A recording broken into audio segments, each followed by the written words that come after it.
for my half a seat. Out down the road for my half a seat.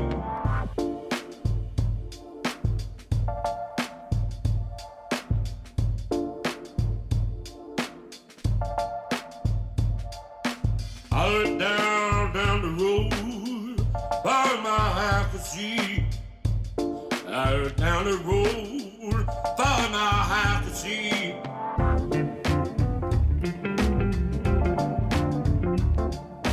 Hey, boom, boom, boom. Boom, boom, boom, boom.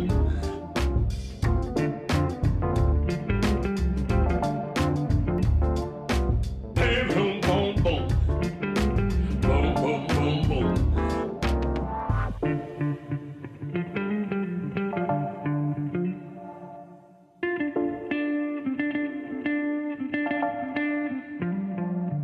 Out down the road for my half a seat. Out down the road for my half a seat.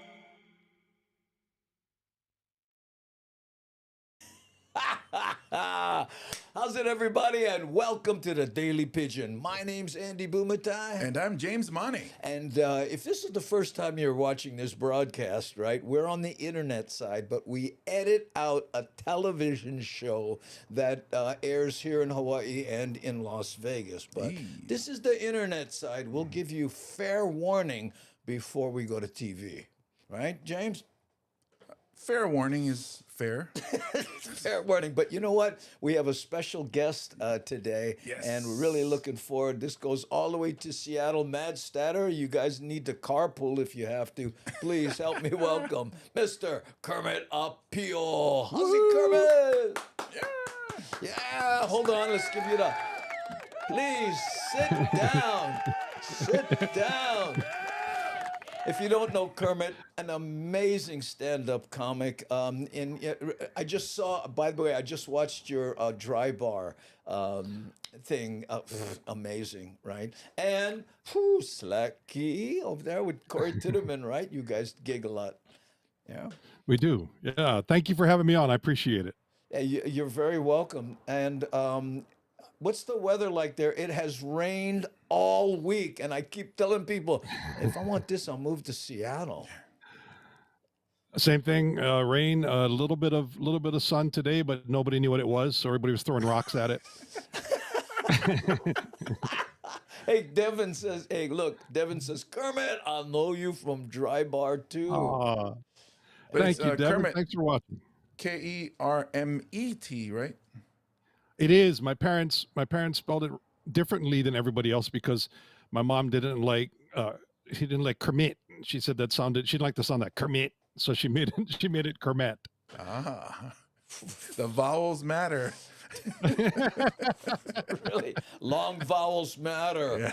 Yeah. Yep. Any kahako or okinas in your name? Or? Apio. Yeah. Yeah, and they got it from Ka-Pio Lani. Right. Yeah, any gigs coming up that we can talk about? Because on the TV side, we can't say, hey, this Monday, because, you know, who knows when it's going to air, right? I'm very excited. I'm going to Salt Lake City, Utah, the 15th through the 18th, and I'm working with Brian Regan, who's a very well-known comedian, and he's really popular there. So every show sold out like 2 hours after they put him on sale. Wow. So I'm excited. Yeah, 4 nights at a theater. Each show is sold out. Wow, that's great. And isn't that where they shoot Dry Bar, Utah? Yeah. They shoot them in Provo, which is about 50 miles south of Salt Lake City. But yes, that's where I shot the Dry Bar. Oh, that's great, man. Do you still enjoy the traveling part? Or did you ever? No, I do. I actually do. I do enjoy the traveling part. I mean, you know, Andy, if you don't enjoy the comedy and find some enjoyment in the traveling, comedy gets hard. I've been very lucky. And then, you know, not being able to do it for 16 weeks, or I'm sorry, for 16 months, it really made me appreciate it. So, you know, having that lockdown for such a long time, I realized, I really do like it. I missed it a lot. You know, I remember when I was opening for bands and stuff, you know, and we'd talk about traveling, and they said, we don't get paid to play music. We get paid to travel. The music part is fun. I need to look at it that way because yeah, the travel. I mean, you're in Seattle, so everything's pretty much 3 hours away, right? For Hawaii, everything's like at minimum 5-6 hours. Well, what the Yeah. musicians resented, especially with a comic, is, you know, we walk on with a carry-on. This guy's got, you know, a bass and an amp and a, you know, all the chords and all the jazz that he's got to bring with him, you know. And he's like, hey man, hey, this guy actually, Kermit, this guy actually asked me one time, bro, do you mind carrying my sax? Because, you know, you don't carry it. I said, dude, I'm a comic, so I don't have to schlep. No. Right. So the answer is no. Okay, let's do the first segment. What do you say? Cool. Okay, Kermit, what we do is we do the first segment, and again, it's 8 minutes long, and then we come back, we'll do more internet like this, and then we'll do the second segment, and then, so you're on deck for the second segment, but again, confusing as it is, you'll be there in between the segments, okay? Yeah. Okay, so let's see. I have that. Just one. I have my timer. The title sequence. Yeah, I have the title sequence queued up, and oh hey, Alan, aloha. We have Kermet Apio as our guest. That's who's on screen right there. I know, and Devin saying hi to Hawaiian 50. Oh, I wish I would have thought of that name. Kind of cool. I remember, you know, Ryan Ozawa, who doesn't want to be on the show because he doesn't speak Pidgin enough. When Twitter first started, he picked the name @Hawaii. Yep. And you know, because everybody went, Twitter, what's that? And now, yeah, I know. Ooh, the checklist, check. Yes, thank you. Hey, Nani, she's our moderator and associate producer. Let me know what Kermit's level is like when we come back, okay, with Kermit. But let's do that first segment first. Okay. Great TV. Okay, let me go to Mo'ocam. So I go to this shot, Kermit, so that I can find it in the edit. Okay, yes, and there you are up there, right? Okay, now I'm gonna go here. First one's always a little tough. I don't know why. And I'm gonna start this and. Oh, wait a minute. No, that's wrong. That's not sequence. what we're doing. Yeah, I gotta do the title sequence. Stop. Ah. Well, we only did this like 15 times, so. Yeah, I know. You think I'd know by now. Okay. So here, I'm going to start it. Title sequence.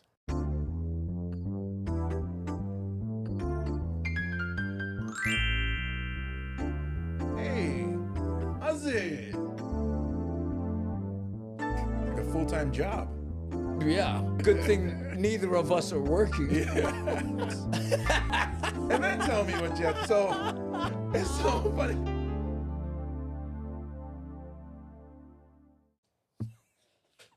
How's it, everybody? And welcome to the Daily Pigeon. My name's Andy Bumatai. And I'm James Amani. And if you're joining us on the television show for the first time, yes, we edit this out of a podcast that we do live on the internet, simul-blasting into about 8 platforms. That's why it says podcast up there, okay? So, but the TV show part, you know, we always have to explain that, you know, because if you ever see, like, all of a sudden, you know, somebody's name pop up on the screen like this. Oh, wait, hold on. Let me get our names out of the way. If you see someone's name pop up on the screen like this, that's because I'm bringing them in from the live chat that we do, right? 3 p.m.? 3 p.m. Hawaii Standard Time on Facebook, YouTube, Twitter, LinkedIn, Twitch, 8 different platforms. I like that. Multi-blasting. Multi-blasting. Yeah, so you can join us live so you can be in this chat room. Yeah, right here. See, this is what the chat looks like, okay? You know, you see all the people here, and you take for instance, here's Darlene S. If I click on her, she ends up on the screen. So that's what's going on when you see that, right? And here, look, here's Buddy Freaky going, "Hey, aloha, I'm back from Maui." Buddy Freaky was just on Maui, and he's saying, counting down the days till I go back to that amazing place. Yeah, mahalo, buddy. I'm glad you had good fun, because he was counting down the time. And 2 more weeks to Maui, you know, and he started months ago, so. And now it starts all over again. Now it starts. Start that countdown timer again. Okay. 300 something now. Hey, I have a news item. What we do is we clip news items and editorialize them. But this one's kind of interesting, James, because what it's about is hikers who get lost and need to be rescued. The legislature wants to charge them the money that it cost for the rescue services. Ooh. I know. So let's take a look at that.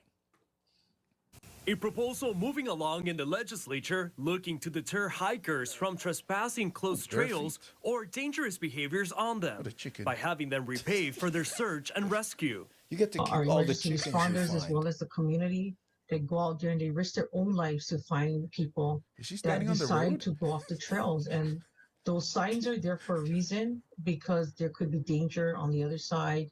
Signs like these highlighting the trails in green. The proposal says those know, who but- disregard signs like these and go off trailing and are in need of search and rescue may have to pay it back. I wouldn't disagree with that. If you go Look at off this. the I trail love and this. you Listen know to have this to guy. take up resources to get rescued, it's probably fair if it's a trail that the search and rescue teams aren't actively patrolling. One hiker tells me she Actively is noticing more patrolling? people How do you taking do risks that? on trails and going Look at on this. areas not permitted simply to snap a photo for social media. Yeah, There's a I lot of blame people that kind of Instagram. abuse it, and they go off and they do crazy things. So it would be a good thing. Although there is some opposition to this proposal, including this Honolulu doesn't Police cost Chief Joe anything. Logan. Look at this. Part of his testimony to the state Senate's Public Safety Committee says the HPD opposes this bill as there is no existing mechanism to seek reimbursement for these situations. In addition, it may deter We or can't delay bill prompt 'em. notification of first responder agencies by persons who may need to be rescued. That's the talk that we need to have. But you need to have How a much it'll mechanism in cost? place, such as a bill like this, as we have the Look at conversation. this. Look at this. You know, there's always solutions. We know what the problem is. We got to come up with solutions, and we need to do it This fella together. fell off. The bill is expected to cross over to the House, and Senator DeCoite hoping this bill has a different fate than other similar proposals that have failed in the past. Max Rodriguez, KHON2 News, Wow. working for Hawaii. Are you a hiker? Okay, sorry. I don't think. Do I have to answer that?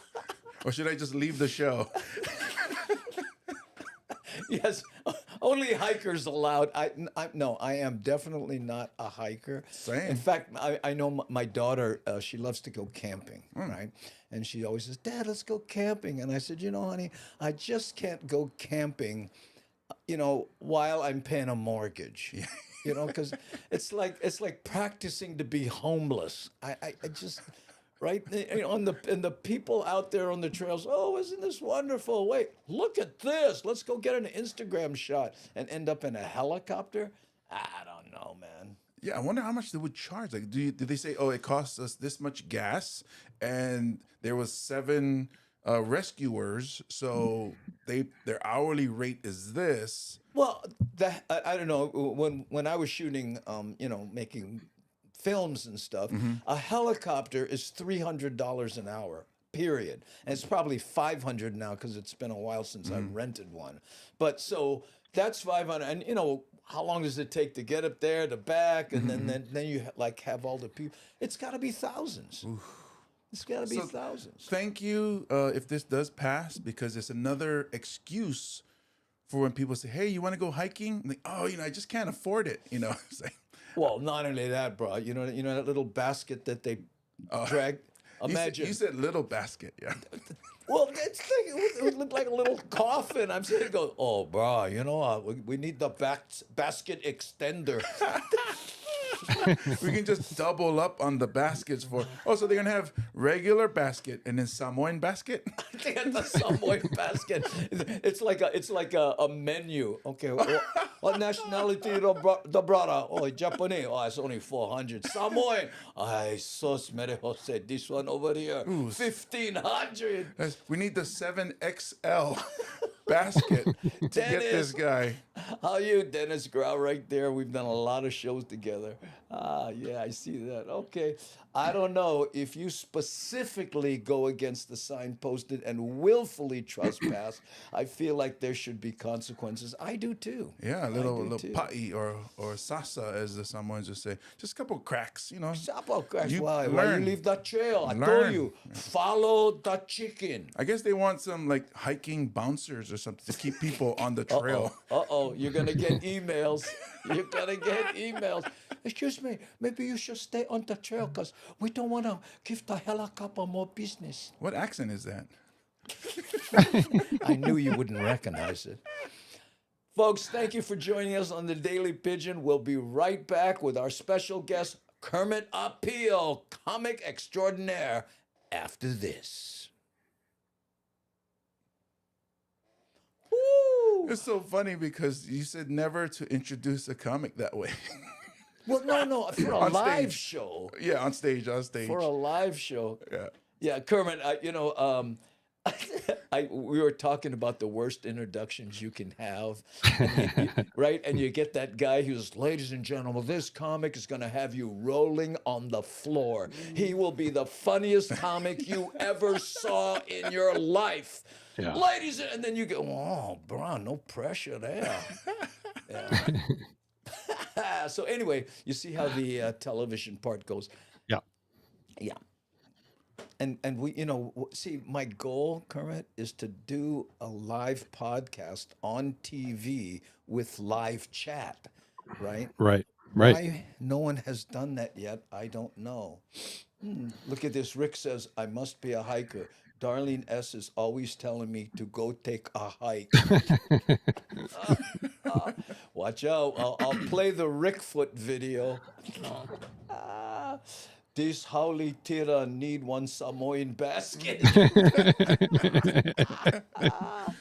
Oh, here, John. Hey, John W.L. Barry. Don't think we've seen you here before. I think I can hear Kermit chuckling in the background. I sure hope so. I was, because I was also trying to think of what my basket would be. I don't know what, you know what I mean? It wouldn't be the first one. It wouldn't be the small one. It would be one Lauhala basket. It'd be long, it's just not as wide. Right. Not as wide. Yeah. Mine would be still enforced. Well, I was watching Mad Statter's show. Mad Statter, who's here, you see her in the chat.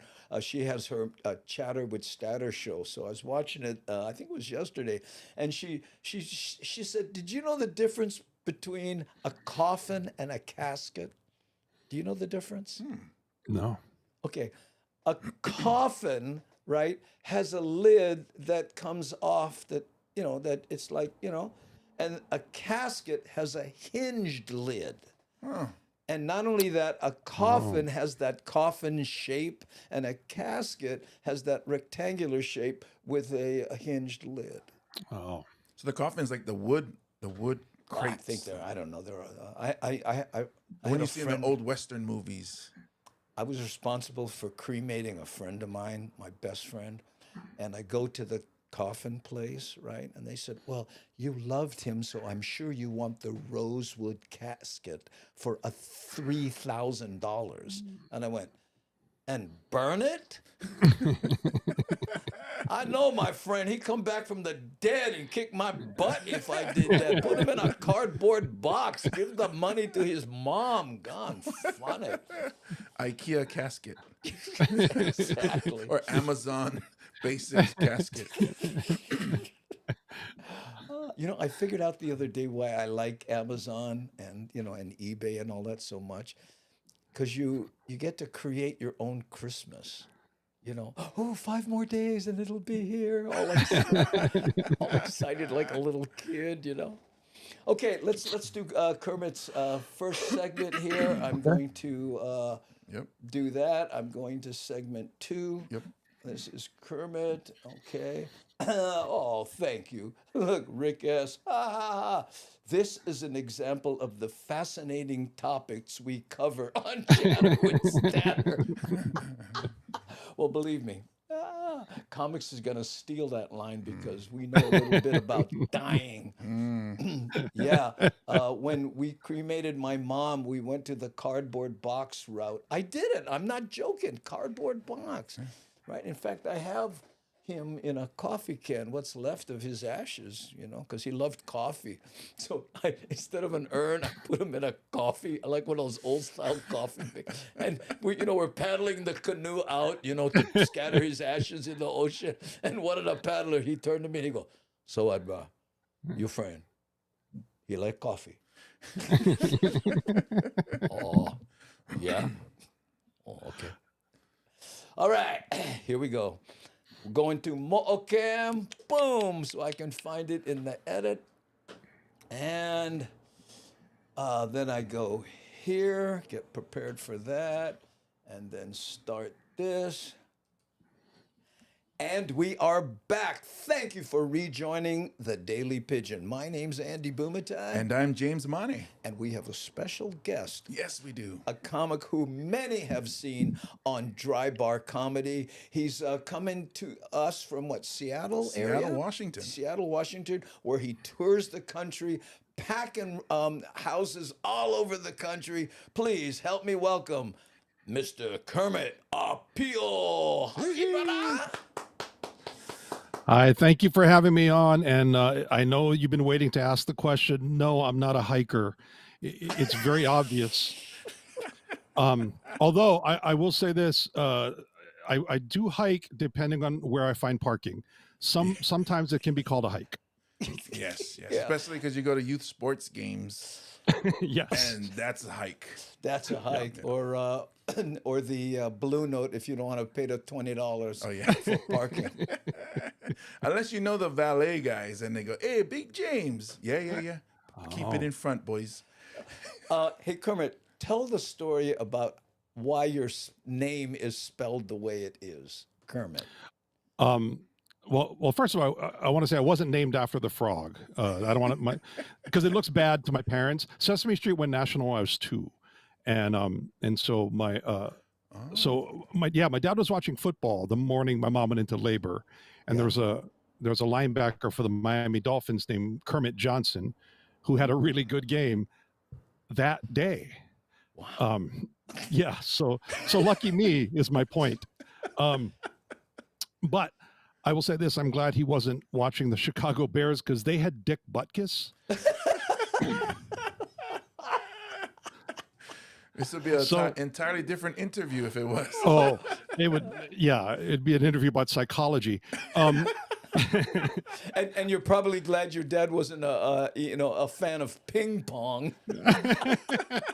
You'll be Chow Lin. So when they decided to go with Kermit, because it was this unique name that nobody had, and so but my mom spelled it differently because she didn't like Kermit, because she didn't like it sound like Kermit, Kermit, right? So she changed it to Kermet, but it doesn't matter because everybody pronounces it the way everybody else spells it. But it was her thing to get a more E sound in it. And how many people have said, and how helpful was the name Kermit with a Hawaiian last name in becoming a comedian? We should book that guy whose name we can't pronounce or remember. I was expecting, we went with Kermit because we didn't want him stumbling over Apio. Apio, Apau. Oh my goodness. I will say this though, it is a different name, but I will say that whenever social media or some kind of thing comes up where you have to register for a name, Kermit Apio is always available all the time. That's so true because James Maine, I'm like 2000 James Maine, I think. Oh, James Maine. Well, but as Andy Boomerang, right? When I was growing up, I couldn't. I said, where are you getting the G in this? Andy Boomerang. Oh my goodness. It's funny though, because Kermit, the way yours is spelled and pronounced, is the Pidgin way of saying Kermit. Hey, what's that frog's name again? Which one? Kermit. Kermit. Yeah, Kermit. That's the one. But he predates the frog. Yeah, that's true. That's the thing. The frog is named after him. Ooh.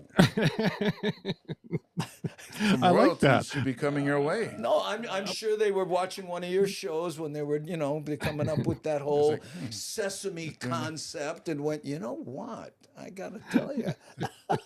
Yeah, and they saw you on Dry Bar and said, it's not easy being clean. Ooh, you need salon pass for that one. Oh, yeah, I made it work. We do this thing where, if you reach too hard for the joke, you got to put salon pass. Oh, that baga is so. Now, that's another thing, Kermit. One of the things that I think a lot of people appreciate is that you work clean. Mm-hmm. Do you always work clean? Yeah, it was the thing when I started that I realized comedy was the first thing I ever tried hard at. It was the first thing I ever put any kind of effort into, and I realized that if I allowed myself to use kind of the smoke and mirrors, I would do it. And so I noticed that the comics that I liked, the comics I admired, could do sets on television. That's why I was seeing them, and I thought, well, that must be the way to go then. And then I really enjoyed it because I worked harder on bits than I normally would have. And then I started getting different kinds of work that you don't get if you're not clean. Yeah. And I just thought, well, that helps fill the calendar. So it's just one of those things where it was a way to work. It wasn't like I like all kinds of comedy, no matter, me what I mean? Too. Yeah. But I just noticed that for me, just from a work standpoint, it went really well. And then when I years later, when I performed in Hawaii or whatever, family members could come and I wouldn't have to worry, oh, I'm going to say that in front of my grandma or anything like that. Even the Dry Bar comedy thing, that's what they're famous for, right? Yeah. Everybody works clean. Yeah. Yeah, absolutely. And it was a great thing to do. And I was in the first batch of comics they recorded. I was in the first season, and they were saying, oh, we're gonna do this, and we're gonna buy Facebook ads, and we're gonna do all these things. And we were like, oh, good luck with that. We've bought Facebook ads. We know what that's like, or and they did it. They found a market, and we have those of us in the first season have some that have, I have one clip that has 24 million hits, which is just insane to think about. But they did what they said they were going to do. Yeah. And they also were right that there's a market for clean comedy. Although, you want to hear something funny? So a lot of the cruise ships now, my cruise ship agent actually had to tell me, hey, it's weird to say this, but you're too clean for cruise ships now, because they want a late show. They want an adult show. I've heard that. I have heard that. Here's my too clean story. Rodney Dangerfield was doing a special, and he came to me and he said, hey, listen, Andy, we want to use you on the special, but you're too clean.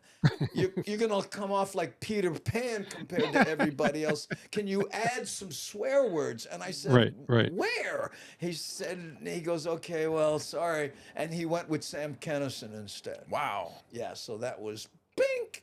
Yeah. Wow. Whatever happened to that guy? I'm kidding. Well, he died. He did an impression. He's dead now. I was gonna say. I'm joking. I know. It's so hard not to go to the car crash jokes here. Oh, he went out, had too much to drink, and crashed. I know it was a terrible thing.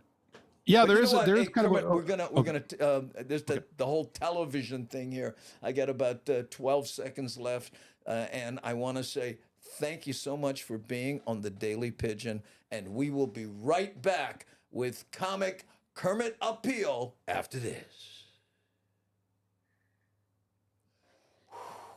That was a close one. Just made it. I think you did, because you always click the timer and then you start. So there's like 2-3 seconds. I know. And I'm doing the editing, so then it's like, yeah.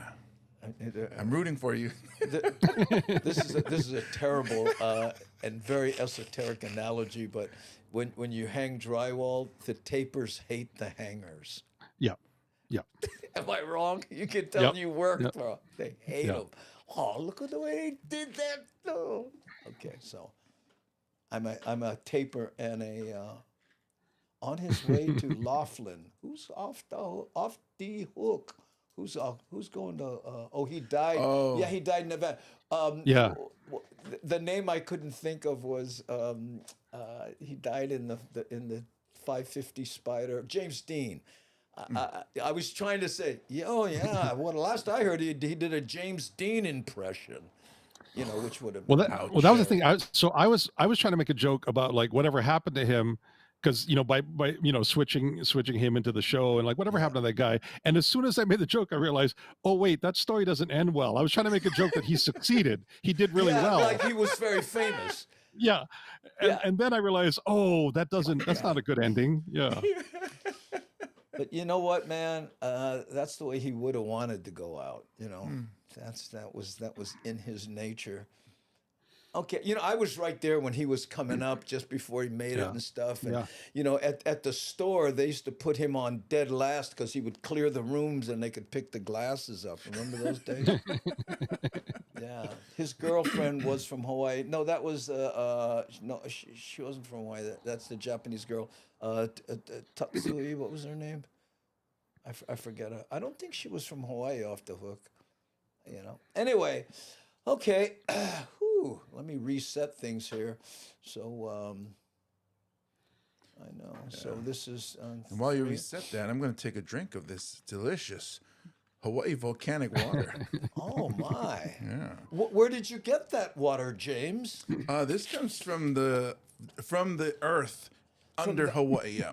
Under a volcano? Yes. As the water melts, the snow melts. The water goes down through the volcano and the artesian wells. And it ends up in those bottles? Yes, these bottles are 100% recyclable. Oh, my goodness. And the water is naturally alkaline. What would be the name of the water again, James? Hawaii volcanic water, naturally alkaline. Scott. Please recycle. Be pono. Be pono. Do what's right. And don't spill any on that beautiful shirt of yours.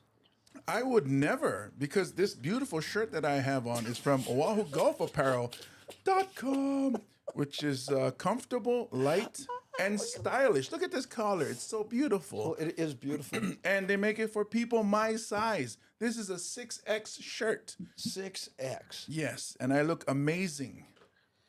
Oahu Golf Apparel. We got to get some money from these people one of these days. I swear. By the way, we actually have some legitimate sponsors. TNT Tinting, they're trying to get me their commercial now, right? Doc Bailey Crane Service, again, I think that might be running starting today. And Aloha Kia, I'm in those commercials.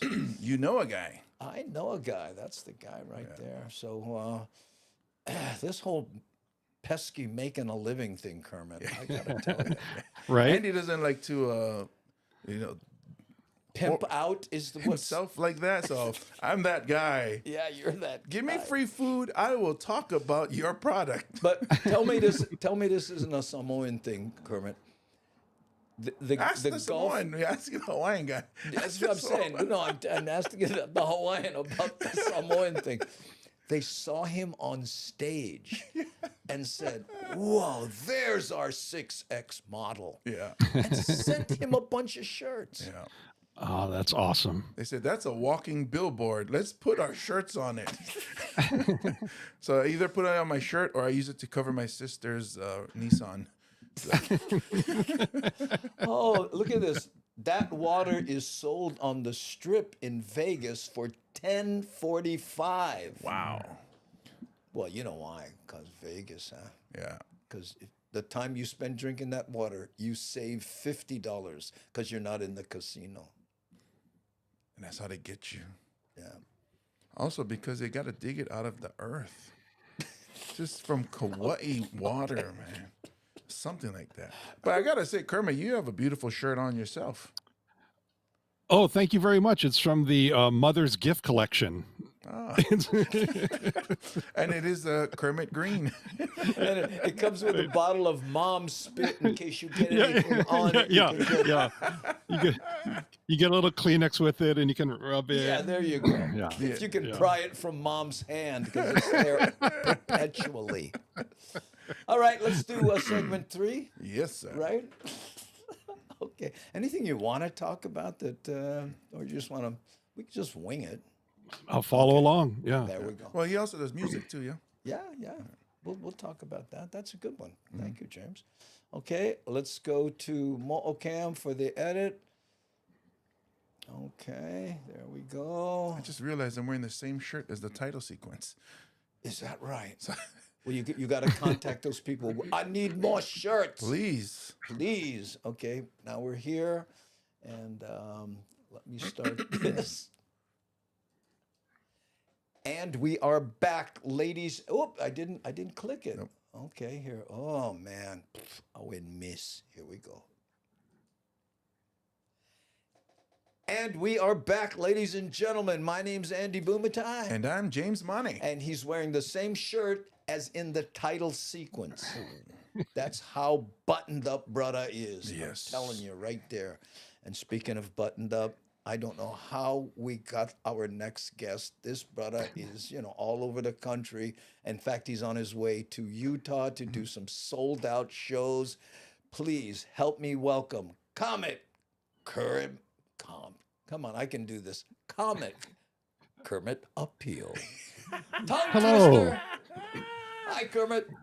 It should be pointed out that the shows in Utah aren't sold out because of me. I'm opening for Brian Regan, who's a very well-known comedian. So just full disclosure, I didn't want people to show up at Utah and say, "Oh, you're only doing 20 minutes," and another guy comes out for an hour. You know what I mean? Hey, nobody tells the Kansas City Chiefs, hey, the offensive lineman didn't score any touchdowns. They're part of the team, and you're part of that team that sold out that show. Well, I'm like the water boy, but yes, I'm part of the team. He's part of that too. I gotta tell you, bro. You can take the local brother out of Hawaii, but you cannot take that humble brother out of. That. Who else would do that? Yeah. Thank you. Yes, we're sold out. Get your tickets now. Good seats still available. But no. Yeah. So tell me about how often you get to play the Kiho'alo. I've watched your broadcast. You do the slack key, and sometimes you just, hey, I'm going to rehearse here. You play it loose. How did that come about? Basically during COVID. So, I should back up. When I first started going on the road, my hobby became my job. So I needed a new hobby, and back when I was growing up and going to Iolani, I'd occasionally play guitar, but just strum a few chords. And when I first went on the road, I was in this really scary motel. And Andy, when you first go on the road, some of the hotels, and so I just needed to get out of the motel. So I was walking. Went for a walk, and there was a pawn shop with a guitar for $40, and I thought, wow. I got to get a new hobby. It was not a good guitar, by the way, but and so I went and bought it, and then I would take the guitar with me on the road just for sanity. So I would. If I just was getting tired of the road or kind of getting frustrated about something, I would just play in the hotel room, and I would bring along, Hawaiian CDs or tapes, and I'd play along. So I started learning how to play. One time, I the club owner picked me up at the airport, and I was carrying this guitar, and it was the first time I'd worked this club, and I get in, and he goes, "Oh crap, you're not one of them damn guitar comics, are you?" Jazz Kaner just went, wait, hold on. Right. I mean, first of all, like guitar comics are really good. There's a bunch of really good ones. But second of all, I love that he felt duped because I sent him a tape that had no music in it, and he was like, "Oh, this guy, But yeah, so I just play it on the road, and then during COVID, during lockdown, I couldn't do comedy. I couldn't go on the road. I couldn't do anything, and so I'd just be playing my guitar. And I saw a friend of mine who just turned on his Facebook Live and started playing, and that's where it started. And now it's every Wednesday at 6 p.m. Pacific time. If I'm not working, if I'm in town, I'll do an hour of music. And man, it's been great because I've played a a ton more songs than I ever knew, and it's made me a better musician because I got to prepare for them because I don't want to play the same songs every week. Yeah. And it's been an amazing experience, and it's got a really small but very very loyal and kind fan base, and they've developed a drinking game. You're talking about the Hawaiian boy being humble. There's Yeah. a drinking game that's developed, and I'm not kidding. They'll drink if I apologize, make a mistake, or start a song over. And we have drunks wandering the streets Yeah. everywhere in America. So so there are some songs or there are some shows where I'll say, hey, you know, when I'm talking about the song on Facebook, I'll say, hey, you might want to make sure you're at home or have a designated driver because there's some songs that are tricky in the show because but here's Jeff Pace. He says Kermit Apio doesn't just play; he goes into the history and culture of the song. He's amazing. Nice. that's very nice. So I realized that a lot of the people who were watching weren't from Hawaii. Some people knew me from comedy, so they didn't know anything about, you know, the music. So before I do the song, I translate everything that the song says. I do a translation, or if there's a story behind the song that should be known, I talk about that. And so yeah, it's been really fun for me because there are songs that I didn't know as well. Like I know the kind of the translation, but now I've gotten to learn a lot about the song and who wrote it and why. And also I've learned that a lot of Hawaiian songs, they're very naughty. They're not just about the mountains and the valleys. The mountains and the valleys, they they're mean mountains something and else. valleys, but not the ones you're thinking of. Right, exactly. Now, how much of what you play is in the traditional tuning? How much is in open G or, you know, the slack key? I'd say about half and half. Nowadays, you know, after about a year of doing it, I started bringing in more songs that weren't Hawaiian. Just learning to do other songs, and so those I'm using the standard guitar. But I have two guitars on either side of me in the show. One is always in slack key, one is always in standard, so I don't have to tune between the two. Yeah. So they're about half. I always open the show with the slack key. I just kind of play a little bit and talk to people as they enter into the show, and then after a while I'll play a couple of slack key songs. So it always opens on slack key, and then occasionally ukulele. I have I'll do one or two songs on ukulele just about every week. Wow, look at this here. Ulu Hawaii Live says, "Oh yeah, Hawaiian music is kind of naughty." Hula mai. I remember looking at a song and I actually said this to myself. I always thought that was a chicken, and I realized. Oh, yeah. So, you know, you and Corey jam a lot, or do you still do that? Yeah, Corey. We did a gig last week it was funny because it was the Sons of Norway, which is, you know, this group that's been in this building for many years and generations, and they hired Corey and I to play Hawaiian music for 2 hours, and it was a blast. Wow. Yeah. You're getting, well, watch out, because if it's no longer your hobby, you have to, you know, all of a sudden you'll be crocheting or something. And Corey's been a great, like, he is an amazing slide key player. He is master level. And so I've learned so much, and I love that if I'm playing with him, I can just grab the standard tuning guitar and just strum the chords. And I know there's going to be these beautiful fills in there, and play ukulele, and he's there. It's amazing to play with him. It's awesome. Good to have backup, but excuse me, how you make the D? Folks, thank you so much for tuning in to the Daily Pigeon. We have more of Kermit Apio coming up, and there are other selections, I know, but today you might want to hang around. We'll be right back. I clunked my way through that one. You know, Kermit, I didn't have time to do the whole joke, but we do this thing where we say, okay, during the commercial, you might want to check for stuff that's better than this, because I promise you it's out there. You know, but then I thought, I don't want to do that when I have a guest. Yeah. That's a Tuesday, Thursday thing. Yeah, because every other day we do it by ourselves and do those, a lot of those news break It things. seems like every comic has a spooky road story with the hotel, because the first time I was flown out to California, It was a walk-up 2-story hotel where the parking lot, you park by. That's always my thing. If you park by your door, that's a spooky hotel. If you can park by your door.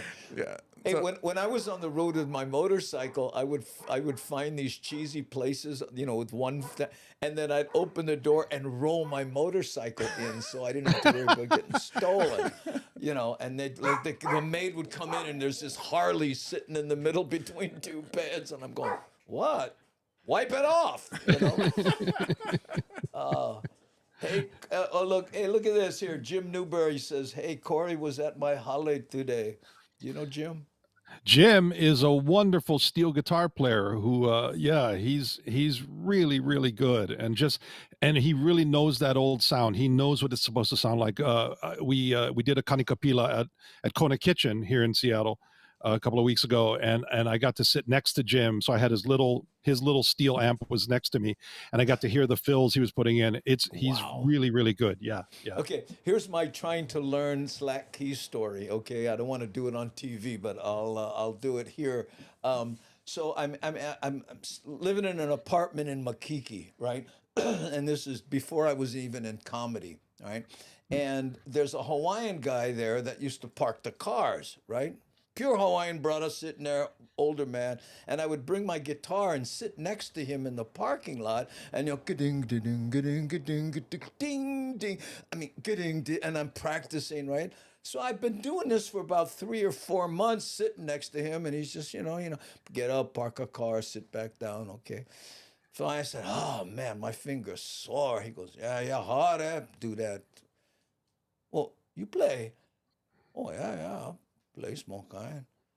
Oh, here, give it a shot.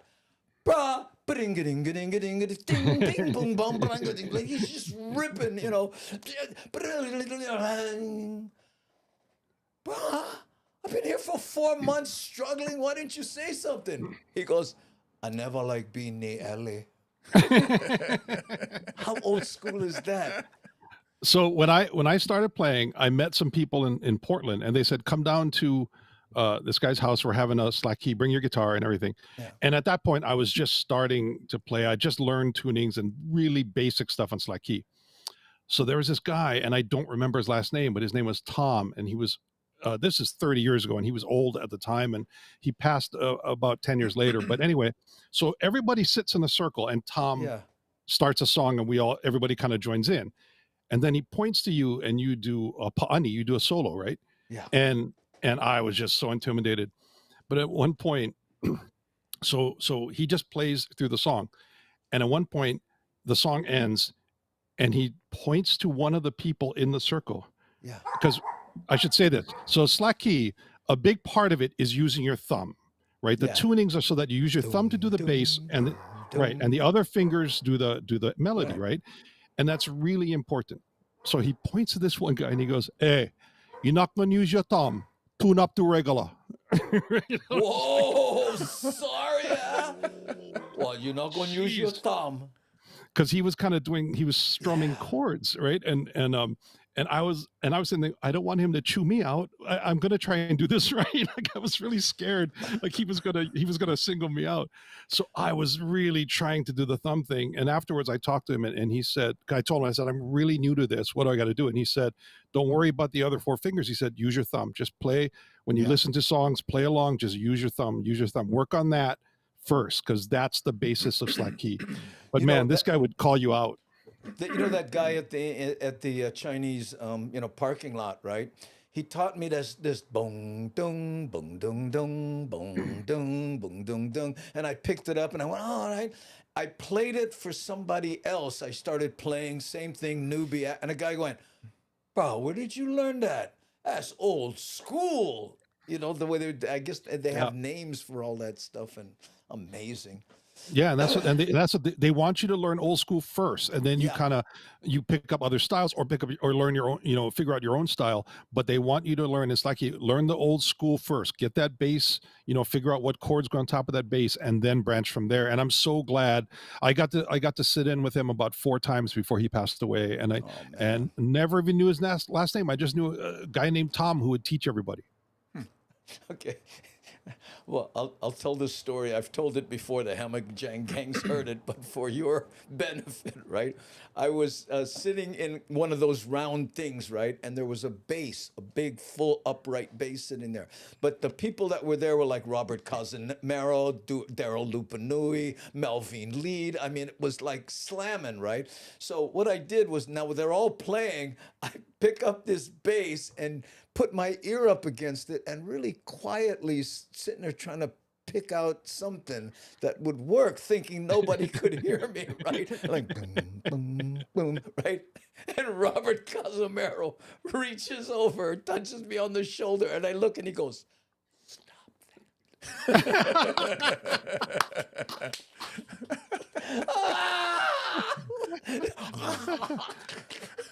Oh, okay. Let's do television. Okay. Oh, here. Okay.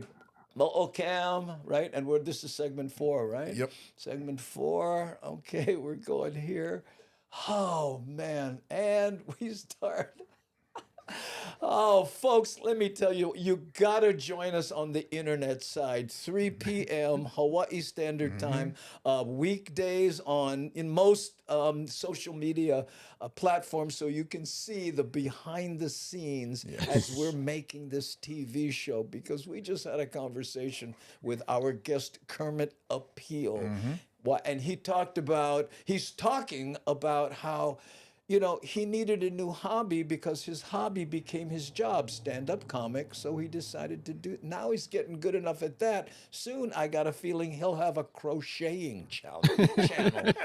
Please help me welcome Kermet Apio. How's it, Kermit?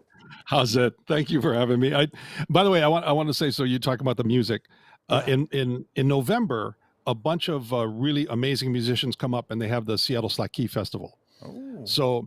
So one night, someone asked me, "Hey, there's a dinner at Kona Kitchen. Can you play for maybe an hour and a half, just little dinner music?" And I went, "Yes, absolutely." And I didn't realize it was for the VIPs who would have dinner with the people from the Slack Key Festival. Wow. Yeah, The best players at this thing? Yes, Jeff Peterson, Sonny Lim, like all these sure. people there. I couldn't believe it. And I'm like, oh, this is who I'm playing. And so my friend, I asked him, can you sit in with me and play bass? Yeah. And when I found out what the gig was, I told him, this is like let's say you're at the NBA All-Star game and you're standing in front of all the players and you go, watch me shoot a free throw. Check out my dunk. Oh man, no pressure. How did it go? You know what, the audience was very nice because they're Slack Key fans, right? Sure. So I was playing almost the whole show in Slack Key, and so they were very, very generous. They were very kind, and that sort of. And I'll tell you, Jeff Peterson was so sweet afterwards. But that's just him. He's just a nice guy. He was very Great guy. complimentary, but just a sweet human being. But even I was like, yeah, you don't have to compliment me. You're I know how I can play, right? And I'm not horrible, but I'm not you guys, you know. But you know what? And I'll bet you they appreciated that you got up there and you did your thing. And it's just like when someone's trying to learn Hawaiian, you don't put them down if their pronunciation is a little off. You appreciate that they're trying to learn. Yeah. And then the fact that people in other cities are still doing Slack Key, you know, that's a good thing too to them, right? Because they know people in Hawaii play, but they don't know how many people in Seattle play or you know, other cities. So.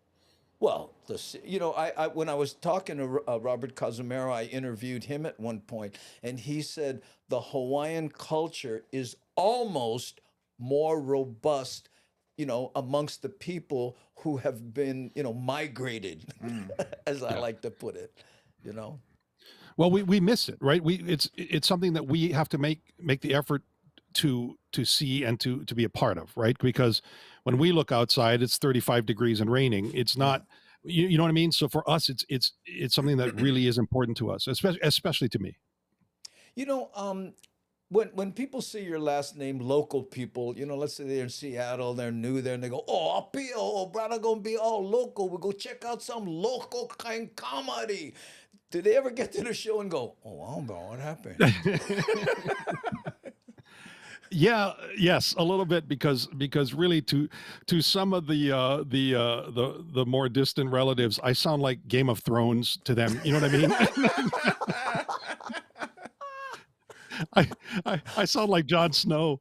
And well, so okay, so I was very lucky. I know I'm going to sound name droppy here, but I was very Yeah. lucky to open for Dave Chappelle at Blaisdell Center.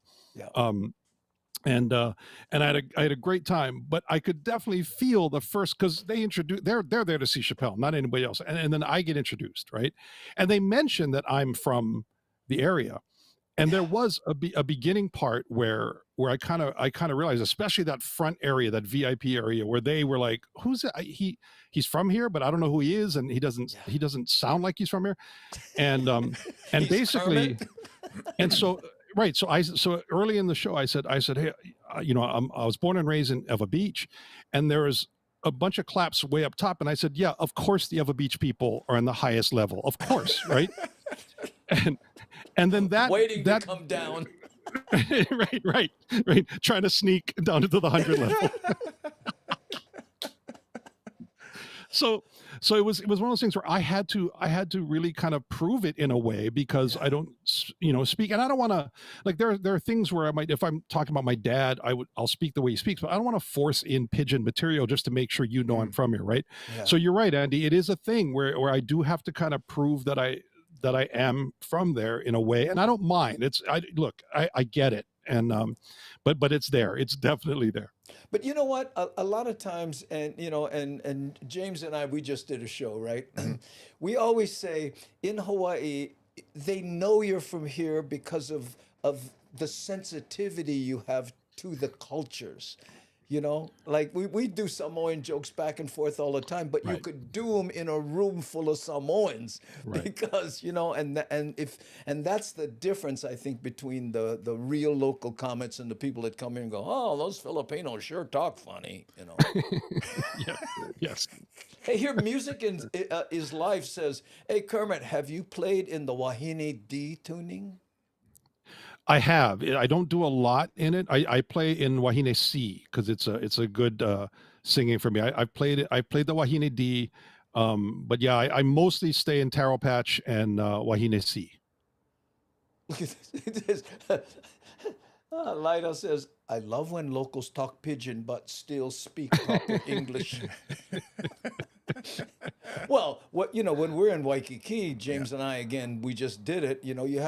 Sometimes you have to translate for the Pidgin impaired. Yes. Yes. Yeah, you adjust to the And- color and, you know, and- of the room. and like I said, when I do my music show, I know that a lot of people watching the music show on Facebook are not from Hawaii. So it must be kind of weird for the Hawaiians, to hear me like, this next song is about the wonderful flowers of, of Kauai, and here comes Hano Hano Hanale, you know what I mean? It's like, because I don't want to pronounce the Hawaiian words wrong, but by the same token, Yeah. so it's something I kind of dance with a lot. Oh, that's funny. And you'd be amazed at how many people don't know Hawaiians even had a language. Oh, you have your own language? Yeah. Well, you think we made up aloha? Hey, when we come back, I want to talk to you about how the music thing has affected your stand-up and how often you get to write new material as opposed to coming up, with finger exercises in Wahine C tuning. We'll be right back, ladies and gentlemen. We're talking to a comic from Hawaii, now in Seattle, and touring the country, and playing a little slack key on the side. When we come back, thanks for joining us on the Daily Pidgin. Don't go away. Oh, 3 seconds short. You gonna start all over? Yeah, we got to do the segment over, man. If you could just repeat everything you just said, Yeah, Kermit. right. But you have And to talk start. talk a little slower, Yeah, just right? talk just like 3 seconds slower in that 8-minute segment. Yeah. But start on minute 7:52. Then the timing will be perfect. Ah, look at this here. My phone hates me. I can't spell. Hey, Pualani, this is a spelling-free zone. Okay. Nice. That's right. And as president of Dyslexics Against Acronyms, I want you to know, just no shame, boss them out. Hey, Miko, ni ale? To the max. Aloha. Hey, thank you, Miko. I don't know if I. Oh, there we go. There you go. How's it? Ooh, the auto carrot attack. Yeah, that's what we call the auto. You know, autocorrect. I put. What? You having trouble with the auto carrot? And now, The president of the dyslexic club, is that what it is? no, President Dyslexics Against Acronyms. Oh, Right. It's like every time I hear about the LGBTQTWXYZ, you know, I lost it, you know.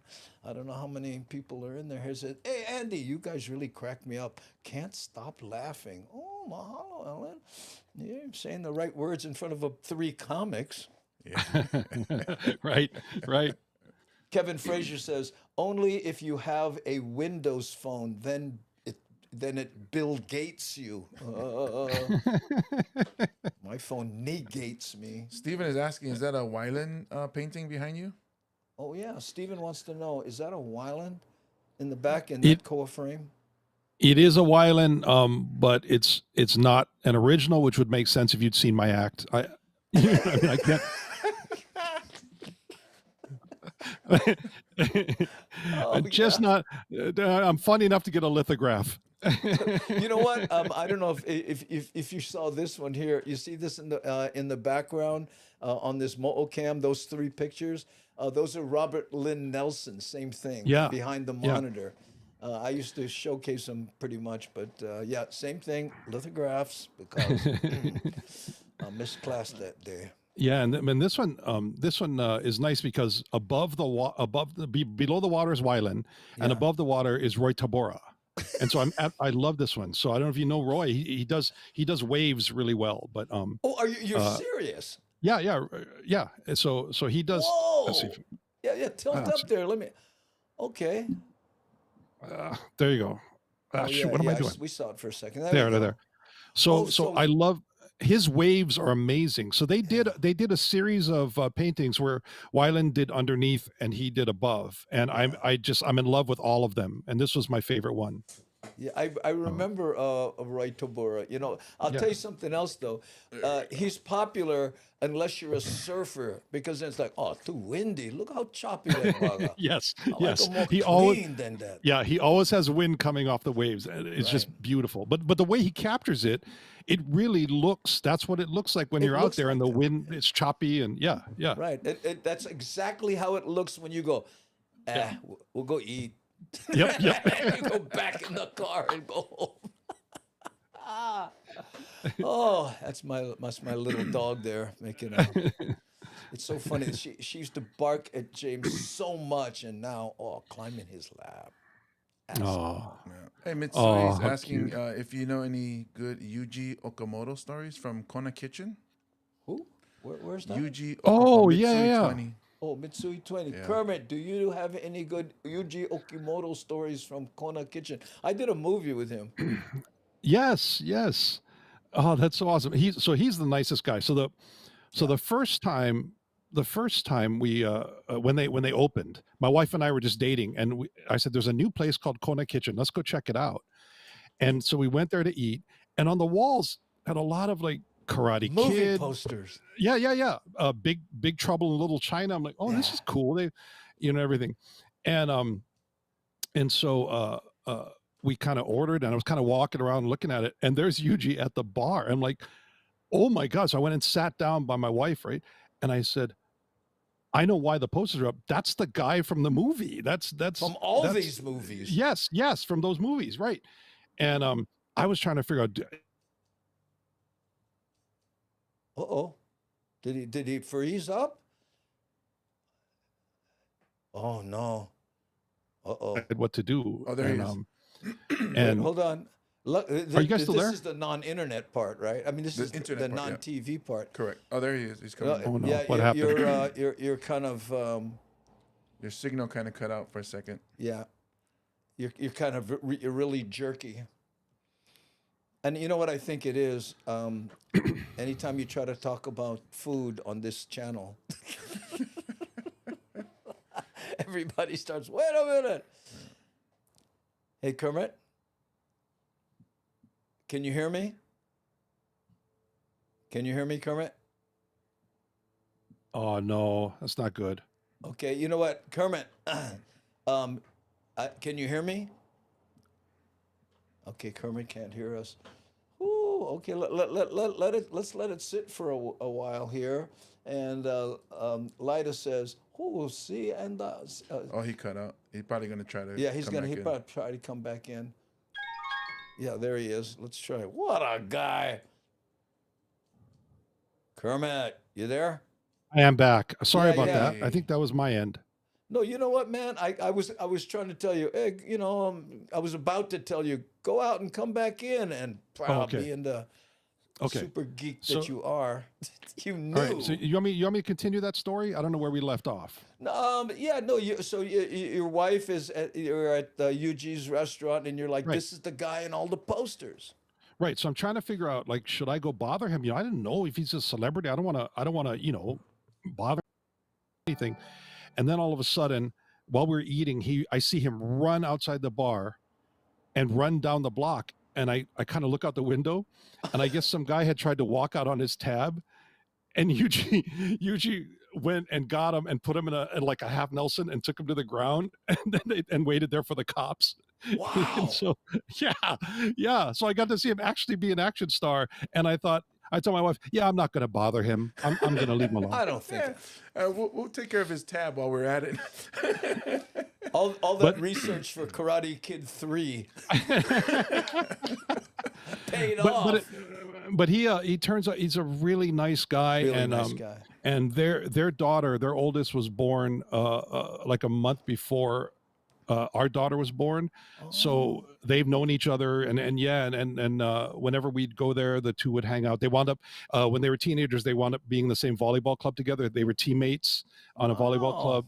Yeah. So I've gotten to know them, and he's the nicest guy.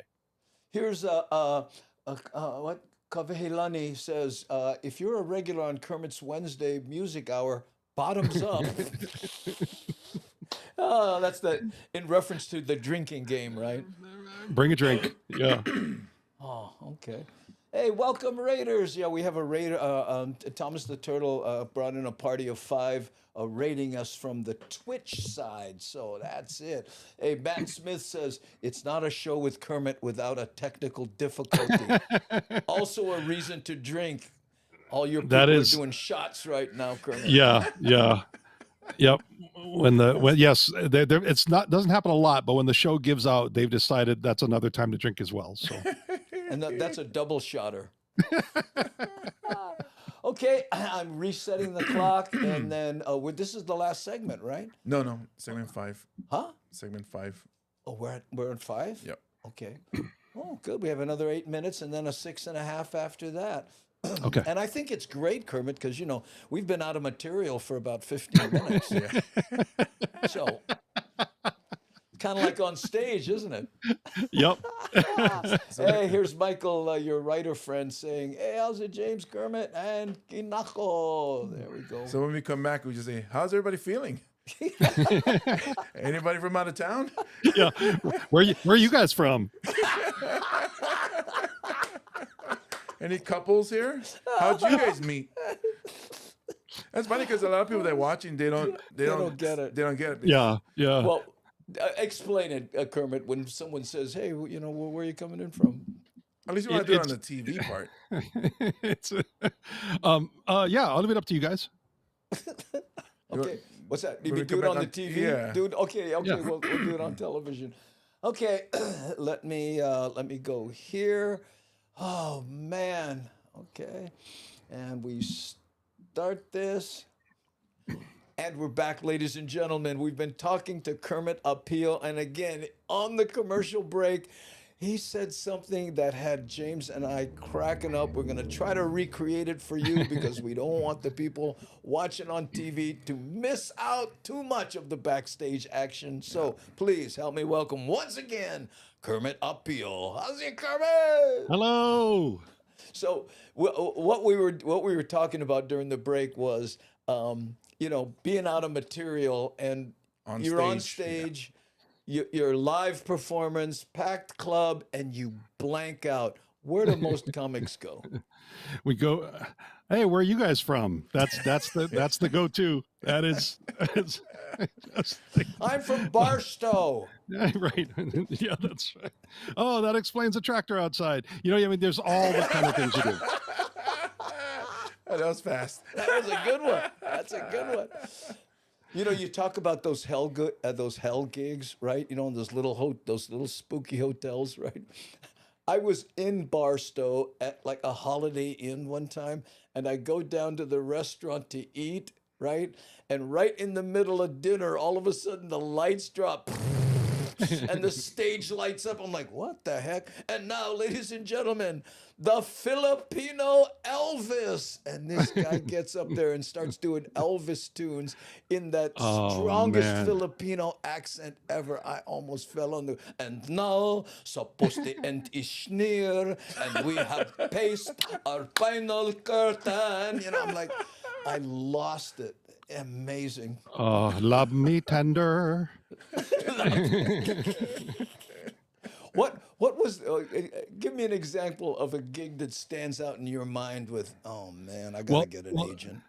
Well, with what we're talking about, so one time I was doing this gig, and I maybe had at that point 20 to 25 minutes, and I was doing this gig at a bar off the side of the.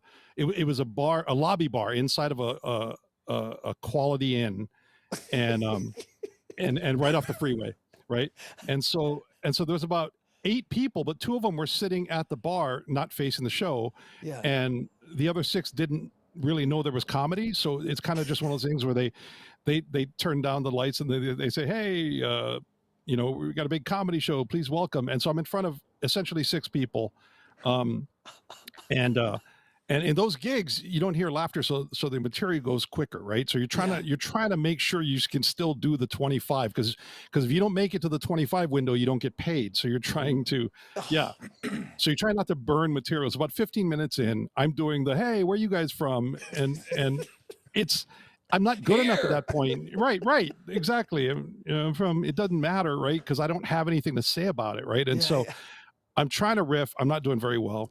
So I get to my 25, I'm about to close, and the bar manager, he's going like this to me, stretch. Because Why? and I said, stretch, I go, you want to see more of what's been happening for the last 25 minutes? And he goes, Oh my God. and then the funny thing more? is the funny thing is he's trying to do it in signals so as not to let the audience, there's 6 people, just yell out whatever you have to say, really. Exactly. So he goes, the headliner's not here. And I went, Wow. What? So I started doing anything like you guys are talking about, where you're from, whatever. And then I started getting laughs because I started completely making fun of how uncomfortable I was. I said, like, one thing I said, if you guys hate watching this thing, just imagine what I feel like having to do this, right?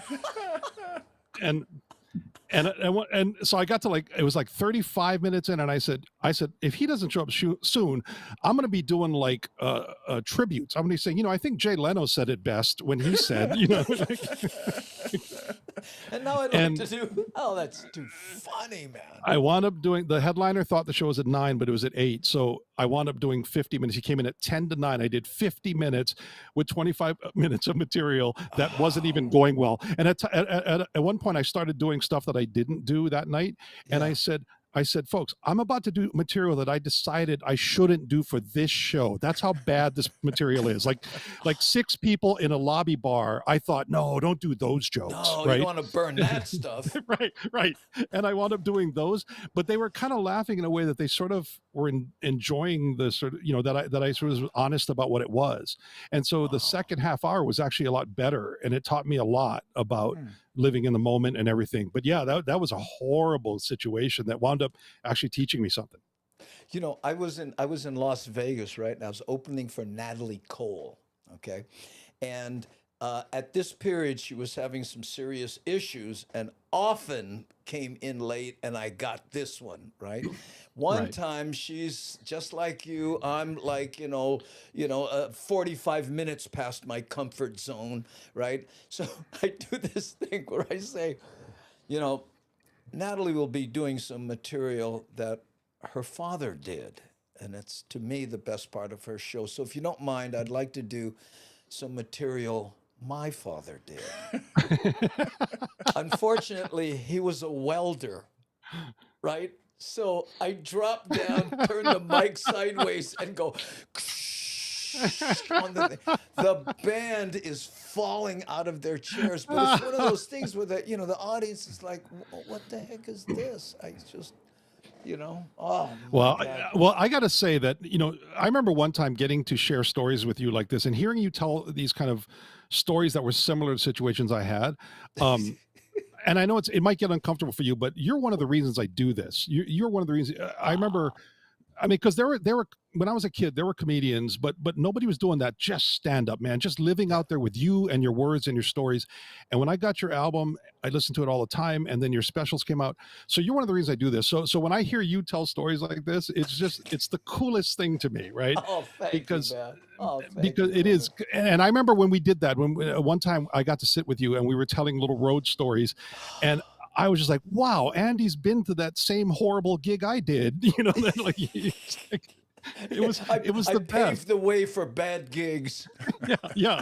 Like I've been to Barstow, and I mean that's not something you brag about unless you hear Andy's been there too. Yeah, right. They've got a Holiday Inn and a gas station and a lot of cabbage patches. Yes. Oh man, Barstow. Yeah, I man. gotta tell you, it's and that's the one where people say, I always wanted to know, where do people from Hawaii go for their honeymoon? And that's my go-to answer. What are you kidding? Barstow. Hey, you know what, Kermit? I gotta tell you, we have one more segment, and it'll be a 6.5-minute segment as opposed to the 8 that we've been doing, and I got a feeling it's gonna fly by. Thanks again for being here, ladies and gentlemen. Don't go away. We've got more of Kermit Apio coming back after this. Okay, Kermit? Let's see your shaka, bro. There we go. Oh, me. Don't go away. Whew, Mo'okam. There we go. Ooh. Smile for the camera. Yes, smile. There you go. Look at her. Oh, look at her down there. Oh, she found a more comfortable lap. Ooh. Get more meat, that's why. You got all these thighs over here. Oh, Devin, I saw that on SNL. Hysterical. What's that? Oh, Manny Lagarde. Aloha, Manny. Welcome to the chat. Hey, Manny, how you, brother? Speaking of the legends right there. Musicians in the house. Let's get nervous. Right. Oh, okay. Oh, that was awesome. You guys do the shaka at the same time. We rehearsed that. That whole... There's a button that he presses and it just shocks us all. Bang! Yeah, that's right. It's like, that's how it goes. Right? Like, bang! Yeah. James told me if you don't do it right, it's gonna hurt. He told me that before we came on. It's funny. We look up to both of you as far as comics, but also I talked to Kermit about him being a dad and his kids playing in sports. So my daughter also plays in sports, and I told him, look up to you and I watch how you do your comedy, you do your music, but you're always there for the events, for the sports, and always supporting the kids. And it's funny because I was lucky enough to be able to take my daughter on one of the road trips for comedy. What? Yeah, and what did she do to deserve that? Clean your room or you're going on the road with me. It was Hasn't she been through enough? Haven't she? Well, here's the funny part. So we went to Burbank, and it was one of those you park in front of your hotel. Yeah. Oh my goodness. So, and then when we parked, there was a guy standing in front of his room, and it was like 7 p.m. It's getting dark, and the windows coming out of his room, and the dude is dressed like Sons of Anarchy, and my daughter just stops. We're getting the luggage out of the car, and she just stops, and she's like, "Dad, I'm scared." I'm like, "What?" And I look up and I see him, and he's just standing there, just staring into the parking lot at us. Yeah. And I'm like, "What are you scared for?" He's like, "That guy looks like trouble." And I was like, "Look who you with." Like, you're scared of that guy, but you're not scared of me? Not scared of me. He's scared of me. you know that whole biker thing, right? When I was playing clubs on my and riding my motorcycle in between clubs, right? So I would stay in flea bags, right? So I'm in Oakland on Olympia Avenue. You know where that is? That's that evil innocent. And while I'm checking in, there's a drive-by shooting. Bam, bam, bam, bam, right outside, and I'm like, whoa. The guy checking me in hardly looks up. Okay, because we're inside, right? I went, whoa. Well, how often does that happen? The guy says, it's like lightning. You know, once it happens, it doesn't happen for a while, so we're okay. Jeez. Wow. Yeah, and then I say, and I'm all bikered out, right? Because my jacket and stuff. So I said, okay, listen, man, I don't spend a lot of time here in Oakland. Who do I have to watch out for? He says, guys dressed like you. Oh, okay, man. Thank you so much. What fun. Okay. Let's see here. Michael CEO. This is a writer here, so that's why it's so long. What would be the one thing that's missing from today's comedians, if anything, versus the old guys like Dean Martin, Rodney Dangerfield? What has changed? Well, that's an interesting. Well, I don't know that Kermit's been around since that era. Dean Martin. I'm sure you study the old comics, though, right, Kermit? Yeah, absolutely. I'm a big fan of comedy and its history. So yeah. Yeah. So what would you say is one of the things that's missing from today's comedians? Missing. That's an interesting word. Well, I wouldn't say it's missing, but one of the things I will say is that the pause is gone, just because there's so much competition for people's eyes, right? You can't pause. Like, there will not be another Jack Benny where he would give a punchline and slowly look at the camera. Seconds.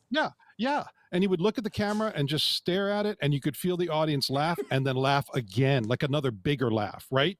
And he would do something like this, and it would just kill. That can't happen anymore. And it's understandable, because there's so much competition to keep people's attention, right? I mean, if you're on a TV show, that's the one thing. Your face is the one thing they're showing to millions. Let's talk about this on television, because that's a great subject, okay? And then in 6 minutes. So, Michael, we're going to bring your question back up, and let's do that, because 6:30. Yeah. Let me do this. Stop and then, first. Yeah, click stop first. Stop. Okay, I got to change it to 6:30. Hold on. That's a great topic, because again. That's a big point that you always bring up to me. Yep, it's the okay. Wait, hold on, wait. And then watch on TV. I'm gonna change it to people don't wear ties. That's gonna be my new answer. There isn't enough coffee. They don't drink enough coffee. Nobody smokes cigarettes on TV anymore. Yeah. Remember when everyone smoked? Man, you couldn't. Carson had that. He smoked. Oh. Anyway, okay. Let's see. Now this is 6. Yep. Okay. So I'm going to. By the way, internet people, thank you so much for putting up all with this backstage stuff. I know. We used to just voila with the chat, and now we're making TV. So appreciate it. Thanks. Okay, here we go. Start the timer. And we're back, ladies and gentlemen. We're talking to Kermet Apio. And again, during the break, a subject came up. What about the old comics compared to the new comics? And I'm going to bring in Kermet Apio. And then I want to bring up Michael Seal's comment. He says, what would be the one thing missing from today's comedians versus the old guys like Dean Martin, Richard Pryor, Rodney Dangerfield? What has changed since then, in your opinion, Kermit? In my opinion, it's just the pause, just waiting for that punchline, or holding a look or a mug for the audience.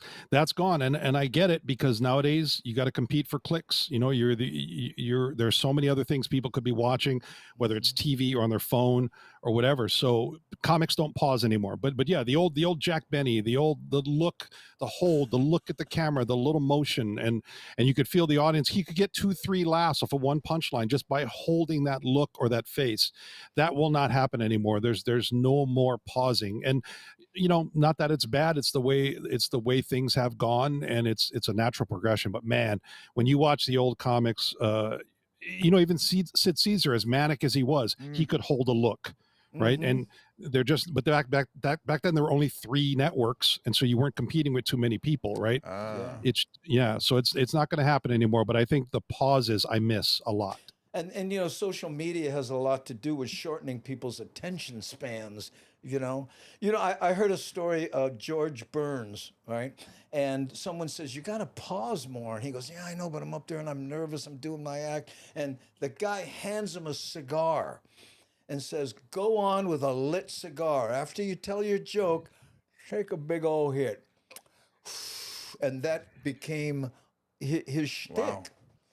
The cigar. And that happens, in my not so humble opinion, to people, comics who go, I got to make a living. I'll be a radio personality, a DJ. And then they get into that silence is bad mentality. No dead air. No dead air. Right. I was in a station one time, and there was a big red light. And when there was dead air, it would flash. To remind you should be always talking, Right. Yeah. Right. And I have a thing where I have a couple of times where I actually act out a punchline without words. And I love doing it because it's just something you don't see much anymore, but it's fun to just hold that take or that look on the punchline, and like I have a bit where I talk about when I was single, I asked a bank teller out. And, and then I realized I just asked someone out who's looking at a computer view of my financial situation. Right. and I just kind of do this.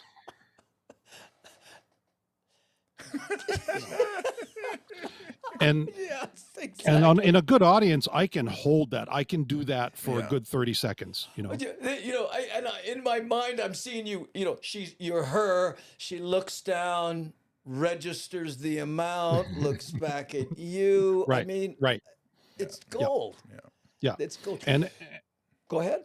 I was just going to say that's my tribute to the older style of comedy, that those looks, those takes aren't done anymore. So I have a few of them in the show for that reason. We lost one of the masters of doing that here in Hawaii, Mel Kabang, right? I mean, I don't know if you've ever worked with Mel, but he does this thing where he does the Jack Benny, where he looks, and especially if he's on stage and somebody walks in late, all he has to do is stare at him, and it's good for a minute and a half of what's he gonna say. You know? I think the OGs of comedy, they had more theater of the mind because they came from that vaudevillian thing, Yeah, and many of them were doing venues that weren't comedy clubs. So they didn't have as many rules like this is how things work here, right? They were crashing poetry events, they were crashing music open mics. And so there'd be people playing jazz, and then can I just do comedy for about 4 minutes? And so they had to, like you said, they had to design it in their head. It all came through here. It wasn't like, in comedy clubs, this is how we do things. Do you think the social media is helping or hurting stand-up comedy? Both. I think that it's helping in that you don't have to be in LA or New York to get a following. You can build a following, and comedy clubs will hire you because you can get people in their seats, and you've never lived in LA or New York. So that's a big difference. It's hurting in that there's so much out there. There's so much people putting their open mic sets. Look, I don't want my first 20 years of sets being seen by anybody. You know what I mean? Yeah. And you just burn it. Yeah, exactly. Comedy's a constant work in progress. It's never finished. Every joke can someday have another tag or a better punchline or a different way to go. So I don't want people to see my open mic jokes. But now all your sets are up there constantly because you need to get people to watch you.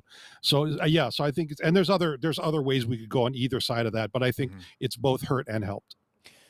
Kermit, I wish we had another 8 minutes to just rap about this stuff. It's just so interesting to me. And again, I'm a student of stand-up comedy like you are, like James is. Yep.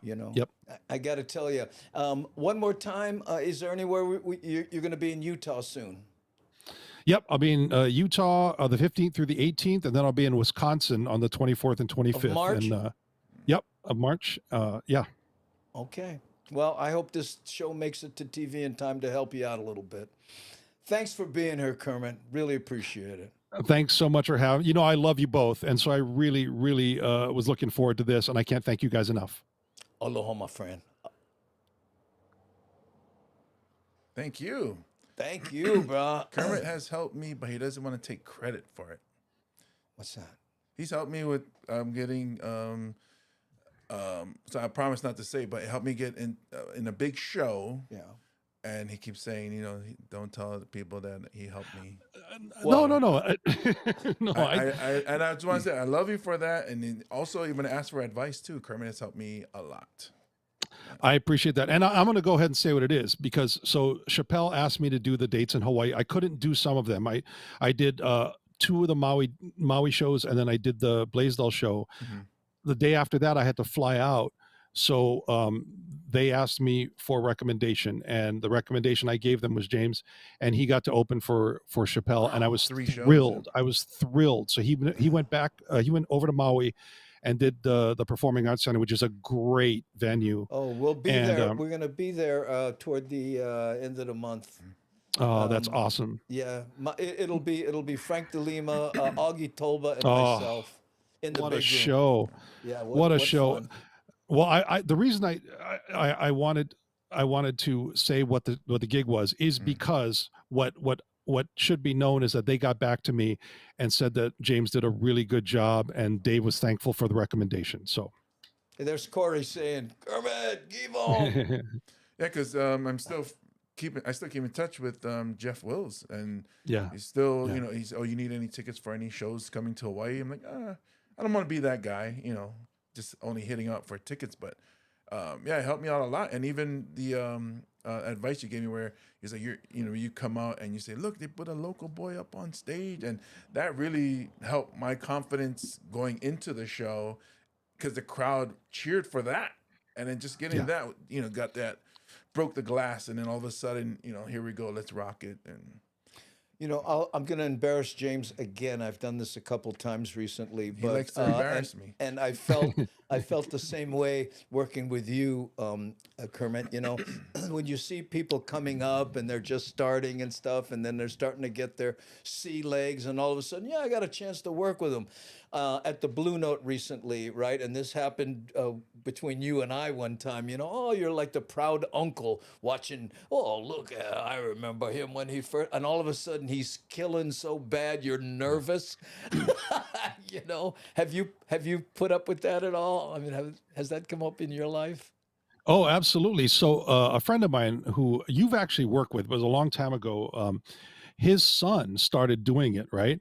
And so I hopped down to the open mic after he'd been doing it for about 3 months, and this is before I had kids, Yeah. and so this kid I've known since he was 7 years old, was now 22 and trying comedy. And before his set, I was pacing back and forth. My stomach hurt, and I said to my buddy, I go, "What is happening? I can't sit still. I can't sit down." And he goes, "Oh, you're experiencing what dads feel every day." And I didn't understand it, but I was so worried because I know how hard open mic is, and I know how bad they can suck. And I didn't want this kid to bomb. Yeah. And I realized that I was exactly what you said, man. I was going, I was just so worried for him, and he had a good set, and he's still doing comedy now. He's doing really well. He's in New York City, and I'm so proud of the kid. I say kid, he's in his 30s now, but he's doing great. Hey, Darlene S. wants to know where you're going to be in Wisconsin. It's oh boy, Wisconsin Rapids, and I think it's called Benton or something. I have it. It's on my Facebook. I put a March schedule up there. So, thank you for asking. I really appreciate it. There you go. Oh, and Keone Nunes right there, Kermit. Are you related to Saul? Yes, we call him Uncle Bully, but my Uncle Solomon is an amazing artisan. He's got pieces at Bishop Museum. He does bowls. He did this. This is our family hook. Nice. He did this for me like 20 years ago or over 20 years ago. He does bowls. He does Hawaiian weapons. He does. He's done the feather things that the warriors have. He does spears. He's an amazing craftsman. And for a long time, every Wednesday he would be in front of at the Bishop Museum out in the lawn there, making things and talking to tourists and showing them how they do things. Yeah, my Uncle Bully is incredible. But Solomon Apio, and he has stuff in the Bishop Museum. He's traveled through the South Pacific, showcasing his art and giving lectures. He's an amazing guy, and his sons Alani and Puna, they both are good at those things too. Alani does amazing. He's doing some amazing bowls and everything too. So yeah. I'm so glad you mentioned my Uncle Bully. He's awesome. Do you know Keone Nunes? I don't. Does the traditional tattooing, the Hawaiian style with the stick and the hit and stuff. Recently did Jason Momoa's tattoos on his side. Internationally known from Waianae, but he lives in Thailand now, but goes all over. And, not only is a Hawaiian historian, but one of the people who have perpetuated that tapping art of the Hawaiian tattooing. That's awesome. I've always wondered, does that hurt 1,000 times more than regular tattooing? No, it does not. We had a long discussion about that. Done right in the right hands, it does not hurt more. It does not take longer. And just like any, like the machine ones, there's certain areas that are more sensitive than others, but not. He's got some. He has some amazing stuff. Wow. Well, the ones I get don't hurt much because you just lick them and then you hold them like this for a while. Yeah. Look at this. Kermit, please give him my aloha. I know he's a little, what is it? I know he's a little challenged right now. Yeah. I will. Thank you so much, Keone. Okay, there we go. Oh my God. I had to put my Chihuahua down today. For heart failure, missing him and watching you guys and keeping in mind, keeping my mind occupied. And look who I see, your Chihuahua who looks just like my Li'i. Oh, sorry, sad. Oh, that's okay, Lida. We just had to put the Puku down, which. Is just never easy. In fact, when we left, this is the third dog that has come to the end of their life while we've lived in this house. And I remember my wife outside the veterinarian after we dropped him off to be put down. She just hugs me and says, "No more dogs." Oh, I cried. And this is the last one here. Kinako, the wonder dog. I had her named something else, but my wife, who's Japanese, says she's the same color as the Japanese kinako, the food. So that's how she got that name. Okay. Oh, look at this. Sorry, Lida. Yeah, I know. Mahalo. It's a sign. I said no more to. Cannot. I know. Yeah. All right, gang. Speaking of no more, I think it's time for us to pull the plug on this. What do we got? See, look, 4:36, right at an hour and a half. We've been doing pretty good on that one. Kermit, thanks so much for being here, bro. It's my pleasure. Absolutely, anytime, man. Thank you for asking, and I'm thrilled to be here. And I had a great time. Had a lot of fun. And I tell you what, how about tomorrow? Let's finish some of the thoughts that we had. That's one of the thoughts, nobody else wants to be on this show.